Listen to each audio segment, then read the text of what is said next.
తెలంగాణ వ్యతిరేకికి సలహాదారు పదవి. నీటిపారుదల శాఖ సలహాదారుగా ఆదిత్యనాథ్ దాస్ నియమించిన రేవంత్ రెడ్డి సర్కార్ గతంలో తెలంగాణ ప్రాజెక్టులపై కేఆర్ఎంబీకి ఫిర్యాదు చేసిన ఏపీ మాజీ సీఎస్ ఆదిత్యనాథ్ కృష్ణా జలాలపై రాష్ట్రానికి వ్యతిరేకంగా లేఖలు, తెలంగాణ వ్యతిరేకికి పదవి ఇవ్వడంపై విమర్శలు. అసలు తెలంగాణ వ్యతిరేకి అని సీఎంగా పెట్టుకుంటుంది. తెలంగాణ వ్యతిరేకి, తెలంగాణ ద్రోహి, తెలంగాణ ఉద్యమం అవసరం లేదని చంద్రబాబు నాయుడు పార్టీలో ఉండి తెలంగాణ ప్రజల మీద తిరగబడ్డ వ్యక్తిని తీసుకొచ్చి సీఎం కుర్చీలో కూర్చోబెట్టుకున్నాం. అలాంటప్పుడు తెలంగాణ వ్యతిరేకులకు పదవులు ఇవ్వకపోతే తెలంగాణ కోసం కొట్లాడిన వాళ్ళకు పదవులు ఇస్తారా? ఇయ్యడు. ఇప్పుడు ఈ విషయాన్ని మేధావి వర్గం అనబడుతున్న ఆకునూరి మురళి గారు, కోదండ రాము గారు ఇలాంటి వాళ్ళు మాట్లాడాలి. ఇలాంటి వాళ్ళు ఇప్పుడు ఎక్కడ పడుకున్నారు? మీరు దుప్పటి కప్పుకొని. కోదండరామ్ గారు, మీరు ప్రభుత్వంలో ఉన్నారు కదా, మీరు ప్రభుత్వానికి మిత్రపక్షం కదా, ఇదేంది? వీటిని అడ్డుకోరా మీరు? తెలంగాణ వ్యతిరేకులు ఆంధ్రకు సంబంధించిన వ్యక్తులను తీసుకొచ్చి తెలంగాణ సలహాదారుగా పెడితే మీరు ఎట్లా ఒప్పుకుంటున్నారు? ఇదేంది? ఎటుపోతున్నది రాష్ట్రం?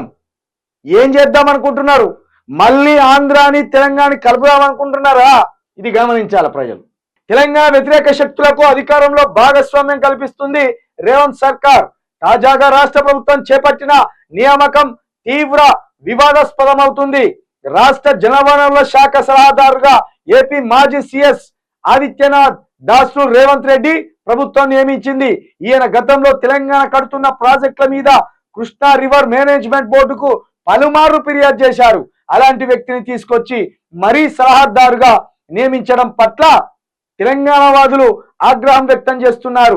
రాష్ట్ర ప్రయోజనాలపై ఏమాత్రం అవగాహన లేకుండా సర్కార్ పని చేస్తుండడానికి ఇదొక నిదర్శనం. నేను మరొకసారి చెప్తున్నా, తెలంగాణ ప్రజలారా, తెలంగాణను ఇప్పుడు కాపాడుకోవాల్సిన అవసరం ఉన్నది.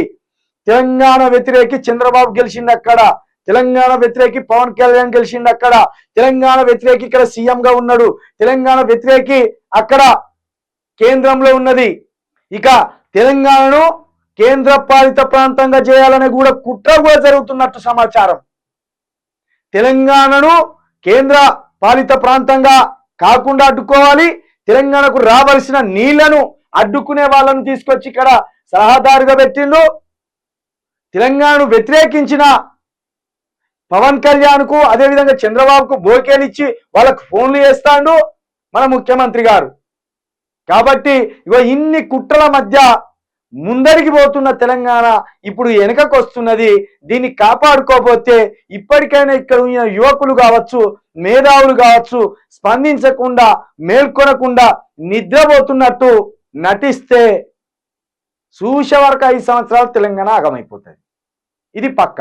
నేను మరొకసారి చెప్తున్నా, మనకు కేసీఆర్ అవసరం లేదు, కేటీఆర్ అవసరం లేదు, ఎవరి నాయకత్వం అవసరం లేదు. మనమే యువకులను తెలంగాణను కాపాడుకోవడానికి ఒక్కటి కావాలి. ఇక కేసీఆర్, కేటీఆర్, కాంగ్రెస్ ఈ ఎన్నికల పండుగ అయిపోయింది, ఈ ఎన్నికల భాగవతం అయిపోయింది. ఎన్నికల వరకే ఆ పార్టీ కోటి ఎగిరి ఈ పార్టీ కోటి ఎగిరి అని మాట్లాడతాం. ఇప్పుడు మనమే బలంగా తయారు కావాలి, మనమే ఒక జట్టుగా నిలబడాలి. యువకులము వాని మాయలు వీని మాయలు ఉండొద్దు, యువ రాజకీయం రావాలి. ఇగో ఇలాంటి తెలంగాణ వ్యతిరేక శక్తులన్నిటిని తరిమేయాలి.